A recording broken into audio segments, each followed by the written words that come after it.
The elders of the people, chief priests and scribes, arose and brought him before Pilate. They brought charges against him, saying, "We found this man misleading our people. He opposes the payment of taxes to Caesar and maintains that he is the Christ, a king." Pilate asked him, "Are you the king of the Jews?" He said to them in reply, "You say so." Pilate then addressed the chief priests and the crowds, "I find this man not guilty." but they were adamant and said, "He is inciting the people with his teaching throughout all Judea, from Galilee, where he began, even to here." On hearing this, Pilate asked if the man was a Galilean, and upon learning that he was under Herod's jurisdiction, he sent him to Herod, who was in Jerusalem at the time. Herod was very glad to see Jesus. He had been wanting to see him for a long time, for he had heard about him, and had been hoping to see him perform some sign. He questioned him at length, but he gave him no answer. The chief priests and scribes, meanwhile, stood by accusing him harshly. Herod and his soldiers treated him contemptuously and mocked him, and after clothing him in resplendent garb, he sent him back to Pilate. Herod and Pilate became friends that very day, even though they had been enemies formerly. Pilate then summoned the chief priests, the rulers, and the people, and said to them, "You brought this man to me and accused him of inciting the people to revolt. I have conducted my investigation in your presence and have not found this man guilty of the charges you have brought against him, nor did Herod, for he sent him back to us. So no capital crime has been committed by him. Therefore, I shall have him flogged and then release him." But all together they shouted out, "Away this man! Release Barabbas to us!" Now Barabbas had been imprisoned for a rebellion that had taken place in the city and for murder. Again Pilate addressed them, still wishing to release Jesus, but they continued their shouting. "Crucify him! Crucify him!" Pilate addressed them a third time. "What evil has this man done? I found him guilty of no capital crime. Therefore, I shall have him flogged and then release him." With loud shouts, however, they persisted in calling for his crucifixion, and their voices prevailed. The verdict of Pilate was that their demand should be granted. So he released the men who had been imprisoned for rebellion and murder, for whom they asked, and he handed Jesus over to them to deal with him as they wished.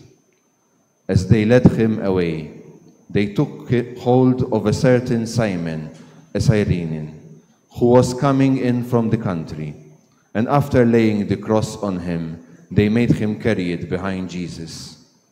A large crowd of people followed Jesus, including many women who mourned and lamented him. Jesus turned to them and said, "Daughters of Jerusalem, do not weep for me. Weep instead for yourselves and for your children. For indeed the days are coming when people will say, 'Blessed are the barren, the wombs that never bore, and the breasts that never nursed.' At that time people will say to the mountains, 'Fall on us,' and to the hills, 'Cover us.' For if these things are done when the wood is green, what will happen when it is dry?" Now 2 others, both criminals, were led away with him to be executed. When they came to the place called the Skull, they crucified him, and the criminals there, one on his right, the other on his left.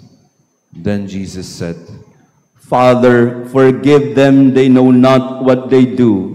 They divided his garments by casting lots. The people stood by and watched.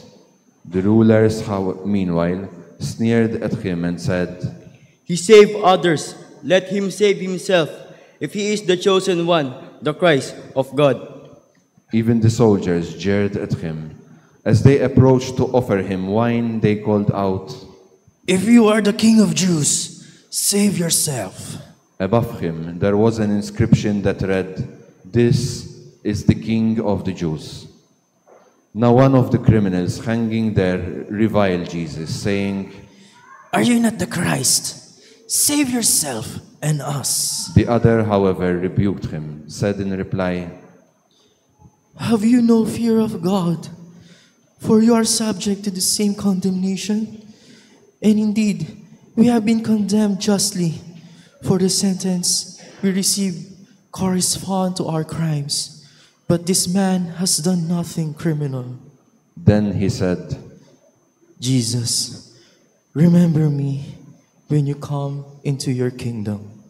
He replied to him, Amen, I say to you, today you will be with me in paradise. It was now about noon, and darkness came over the whole land, until 3 in the afternoon, because of an eclipse of the sun. Then the veil of the temple was torn down the middle. Jesus cried out in a loud voice, Father, into your hands I commend my spirit. And when he had said this, he breathed his last. Please all kneel.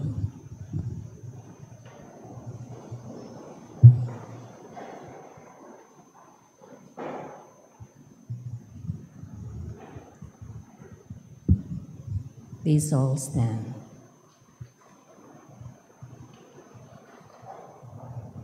Then the centurion who witnessed what had happened glorified God and said, This man was innocent beyond doubt.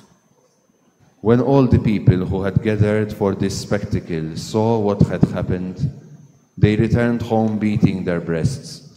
But all his acquaintances stood at a distance, including the women who had followed him from Galilee and saw these events. Now there was a virtuous and righteous man named Joseph, who, though he was a member of the council, had not consented to their plan of action. He came from the Jewish town of Arimathea and was awaiting the kingdom of God. He went to Pilate and asked for the body of Jesus. After he had taken the body down, he wrapped it in a linen cloth and laid him in a rock-hewn tomb, in which no one had yet been buried. It was the day of preparation, and the Sabbath was about to begin.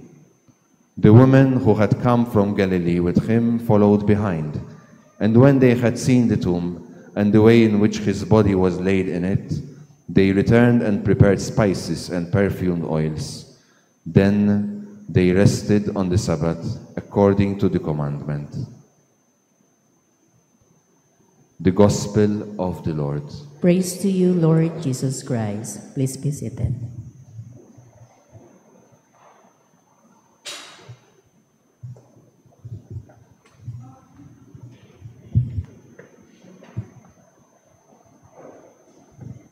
Praise be Jesus Christ. Now and forever.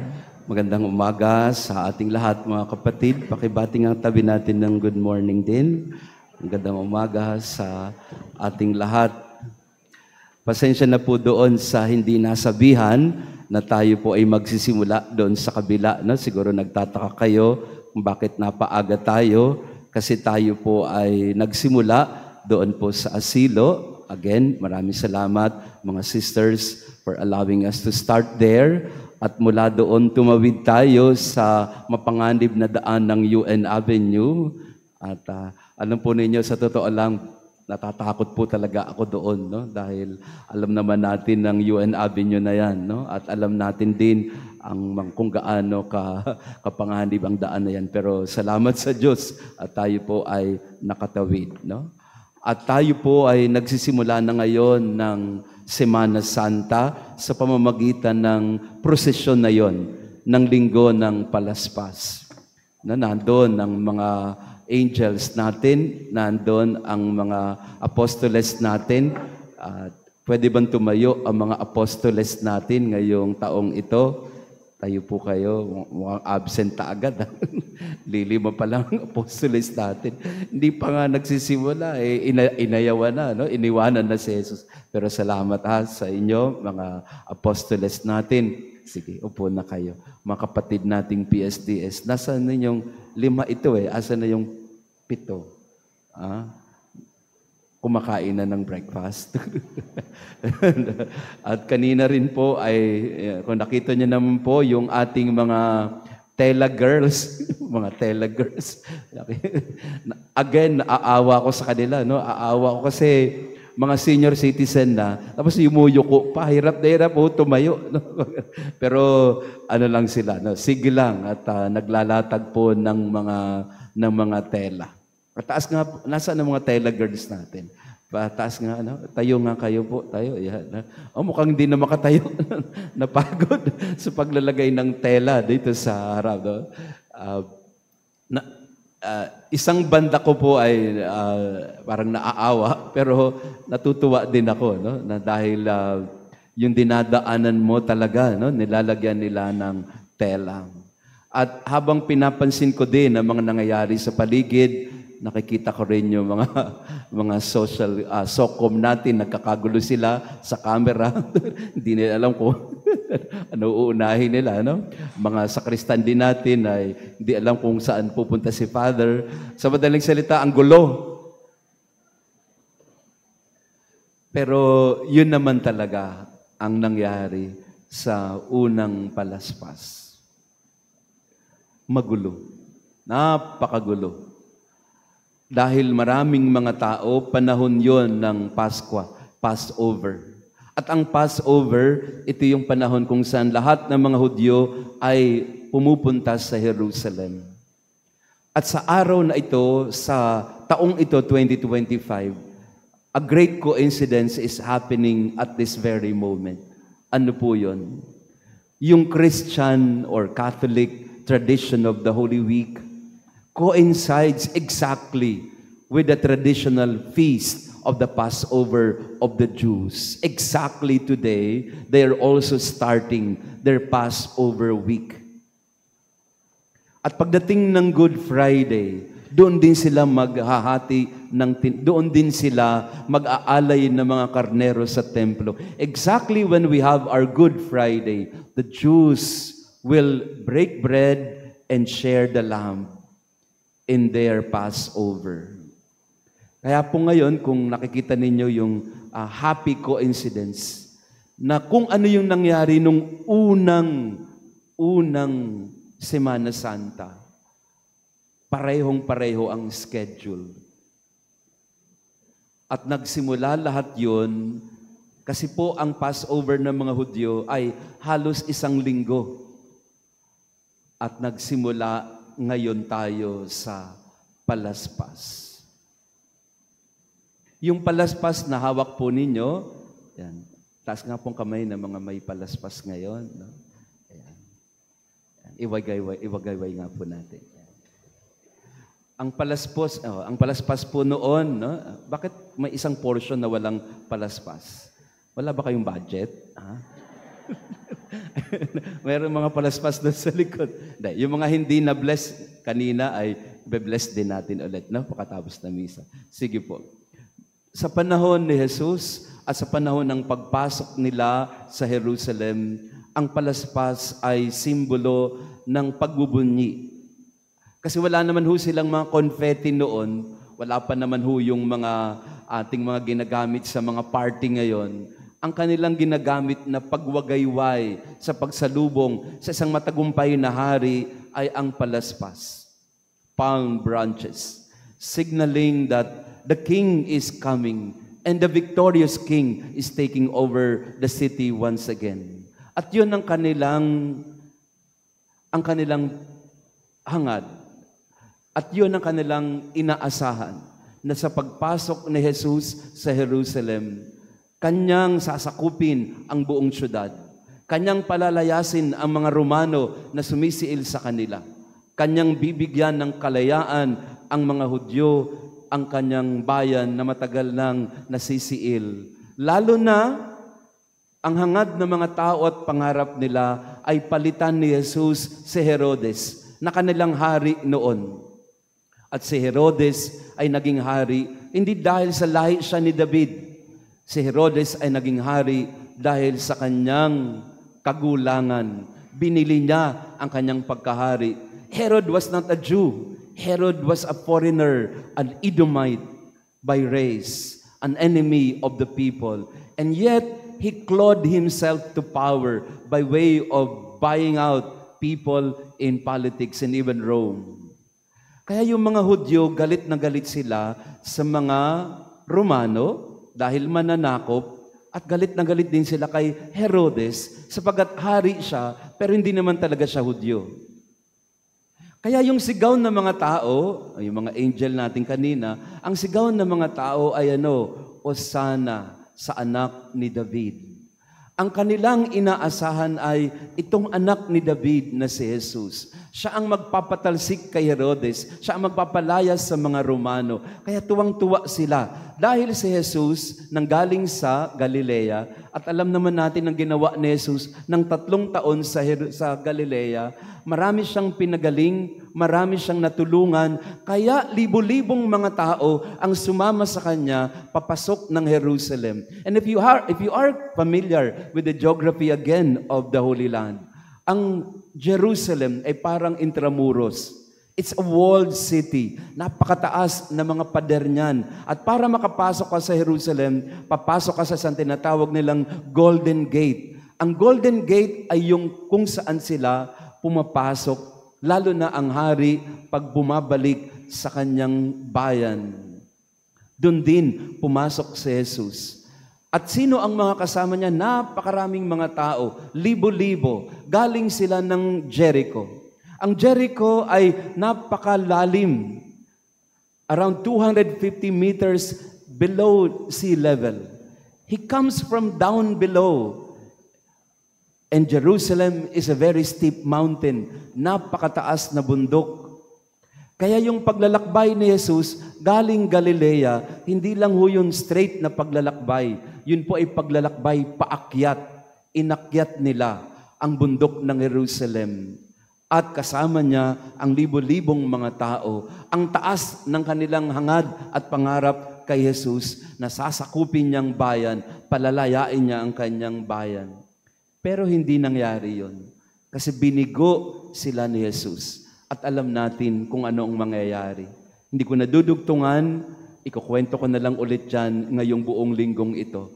Pero huminto tayo doon sa punto ng pagpasok ni Jesus sa Jerusalem, kung saan nagbubunyi ang mga tao, hawak-hawak ang palaspas, naglalatag ng tela, at ang kanilang hangad, ang kanilang panalangin, Hosana.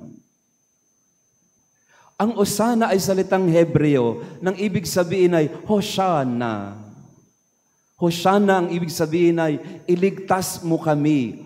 Bago ang Hosana naging pagpupuri, ang Hosana, ang literal na ibig sabihin ay, save us, Son of David. Hosanna, save us, iligtas mo kami. Yun pong ibig sabihin ng pagpasok ni Jesus sa Jerusalem, iligtas mo kami. At ang kanilang iniisip ay, iligtas mo kami sa mga Romano, iligtas mo kami kay Herodes. Kaya naman ganun na lang ang kanilang galit, ang kanilang kabiguan nung nakita nila ang anak ni David na nakapako sa krus. At hindi nila matanggap yun. Kaya maraming mga tao ang hindi na nagpatuloy sa pagsunod sa Kanya. Dito muna tayo sa linggo ng palaspas. Ikukwento natin sunod yung iba pang mga nangyari. Pero magandang tanungin ang ating mga sarili sa araw na ito, linggo ng palaspas. Anong inaasahan mo sa Panginoon? Anong inaasahan mong gawin niya sa buhay mo? What are your expectations of God? Anong hinihingi natin sa Kanya? Anong kaligtasan ang gusto nating matanggap sa Semana Santa? Lumapit tayo kay Jesus, samahan natin si Jesus. Makipag-usap tayo sa Kanya, bigyan natin ng panahon ang panalangin. Maglaan tayo ng panahon para sabihin kay Jesus, Hosanna, iligtas mo kami. Iligtas mo ang aming pamilya. Bigyan nyo kami ng kagalingan o kung anuman pangangailangan. Iasa natin sa Kanya ang ating paglalakbay. At maringal natin siyang salubungin, ipagbunyi. Kasi baka, sakali lang naman, manatili tayo doon na nagbubunyi at hindi tayo sisigaw ng ipako sa krus pagdating ng araw. Nawa, sa araw na ito, tanggapin natin si Jesus bilang hari ng ating buhay. Hayaan na natin na siya ay tatalikuran ng mga kaibigan niya pagkatapos ng ilang araw. Pero sa araw na ito, magandang sa ating mga sarili, ipagbunyi natin si Jesus, ang Kristong Hari. Ito yung tunay na Christ the King procession. Ito yung tunay na prosesyon ng pagtatanghal kay Kristo bilang Hari. At sana'y manatili tayo doon. Na sa araw na ito,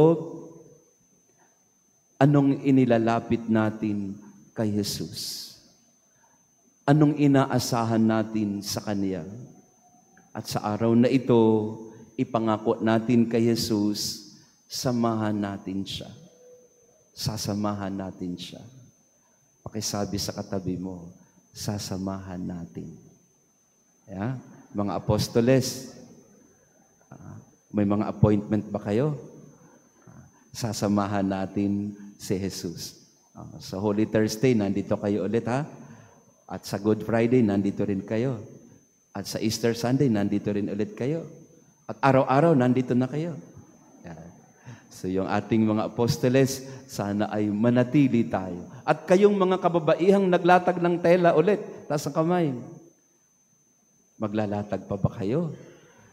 Kahit na masakit na ang bewang ninyo. Yan. Mananatili tayo, sasamahan natin siya. Pakisabi sa katabi natin, sasamahan natin siya. Samahan natin si Jesus. Hindi natin siya iiwan. Semana Santa na, samahan natin si Jesus. Praised be Jesus Christ. Now and forever. Please. The Lord be with you. And with your spirit. Bow your head and pray for God's blessing. Look, we pray, O Lord, on this your family, for whom our Lord Jesus Christ did not hesitate to be delivered into the hands of the wicked and submit to the agony of the cross, who lives and reigns forever and ever. Amen. And may our loving God bless you, the Father, the Son, and the Holy Spirit. Amen. Let us go in peace, glorifying the Lord by your lives. Thanks be to God.